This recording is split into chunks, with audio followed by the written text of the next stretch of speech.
All right, YouTube, Daryl with Sinister Suspension here in Penticton, BC.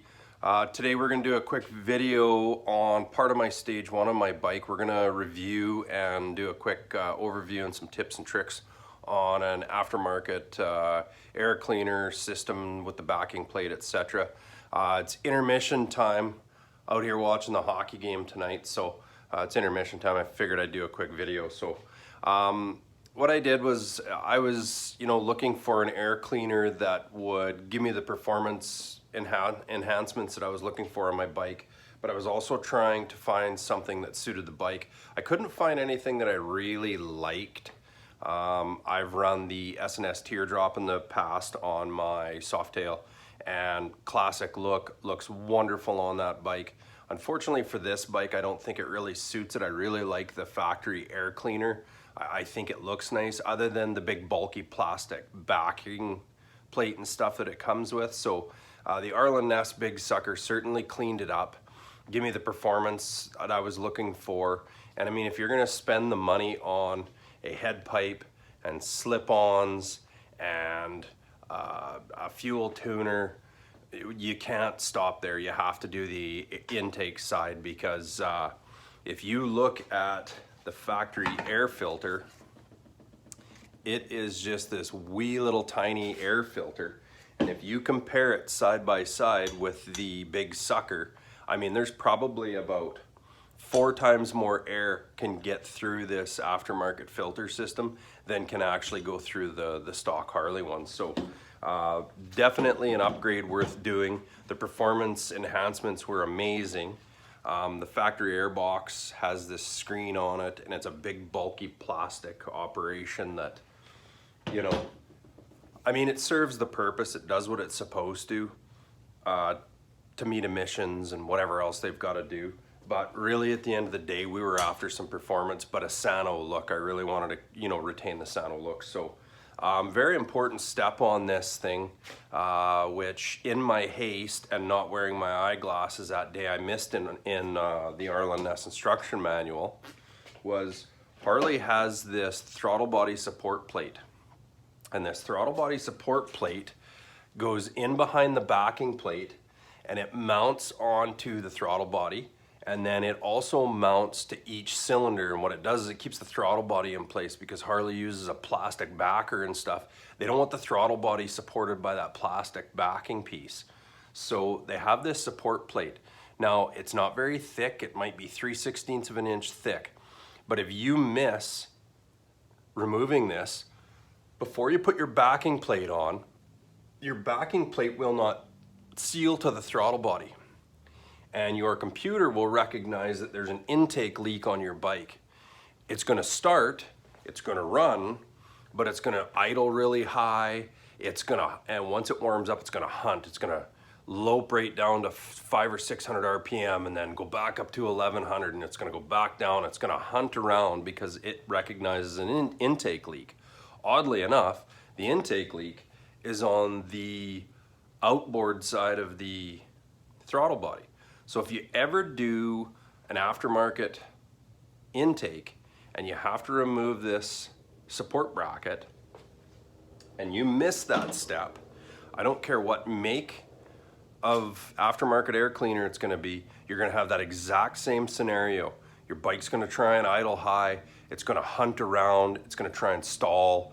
I believe, if I remember correctly, mine actually did stall a couple of times until it dawned on me when I got home. I went for a quick 2-minute ride, and when I got home I realized, you dummy, you forgot to take that little bracket off. So Arlen Ness does a great job too of eliminating a bunch of the goofy things that Harley puts on them, all this crankcase venting piping and stuff. It's all incorporated in the backing plate, so you still have your crankcase venting, but you won't get the oil drips all over your bike. When I took the air cleaner off today, I've got probably 4,000 kilometers on this now. I did see a pool of oil in the bottom of this, and there was oil on the back side of the filter. That's normal, as your crankcase does vent into this. So, that vaporized oil vapor and stuff needs a place to go. That's where it ends up coming, as it vents through this backing plate, and it's just gonna happen. So when you're working on the pretty side of your bike, Make sure you're careful, you don't scratch anything. I got a bit of dirt on my air cleaner the other day and I went to wipe it off and I scratched the chrome. So not a happy day for Daryl, but you know what, live and learn. You got to be careful when you clean these things. So a couple of the tools you're going to need to install the new one is going to be a 5/16 Allen wrench. You're also going to need a 3/16 Allen wrench. You're going to want to use blue Loctite, and you're going to want to Loctite all the bolts that mount on your backing plate. Make sure you Loctite them. Sometimes I will Loctite the bolts that hold the filter on, and even the big nut that mounts the cover back on here, just as a bit of a safety. But honestly, they mount up so nicely on the outside, it's not necessary, but it's not a bad practice. Something else you're going to want to do is when you mount this stock cover back over top of the filter, Arlen Ness gives you this little tiny plastic washer. This plastic washer actually goes on the inside of this. So on the back side here, when your nut comes through, this plastic washer should be between this cover and this filter. If you don't, you're not gonna have the spacing correctly, and it won't put pressure on the filter in the right way, and it's gonna actually try and cave in the outside surface of this cover. And believe it or not, the outside of this cover actually holds this back corner of the filter tight against the backing plate on the bike. So make sure that you put that washer in the right spot, this little plastic washer. Do not lose it, you need it. And really it's an easy install. So that's just one of the pieces we did for the stage one on this. Just a side note, when we first fired this bike up and I first got it, you know, it pulled pretty good, had great torque and stuff, but at about 42 to 4,500, it would fall on its face. It's like it wanted to stop pulling. So that tells me obviously that the bike just wasn't getting enough air, and obviously with the catted head pipe, it couldn't get rid of the exhaust. So when we did the full stage one, we got the head pipe on here, we got the FP3 fuel tuner from Vance and Hines on here, and we had the Big Sucker air cleaner on here.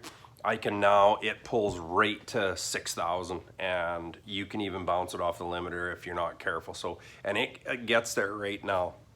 So it probably gained us 1,500 to 2,000 RPM in a range where guys normally probably wouldn't ride, but sometimes you do. So it's kind of handy, but nice kit. I highly recommend it. They're not cheap. I don't care what brand you buy, where you get it from. None of them are cheap, but they are worth the money, and they help your bike breathe. And obviously we'll do a video one day on the exhaust on this if I have to take it off. I'm not just gonna take it off now to do a video. So you know, it's well worth doing. Stage one upgrade on your M8. Any bike honestly is great. It really helps them breathe, and well worth the money. So gonna sign off here, guys. If you're in the market for any Olean suspension for your late model Harley, any of your older Harley street bikes, give me a call, comments below, and ride safe out there.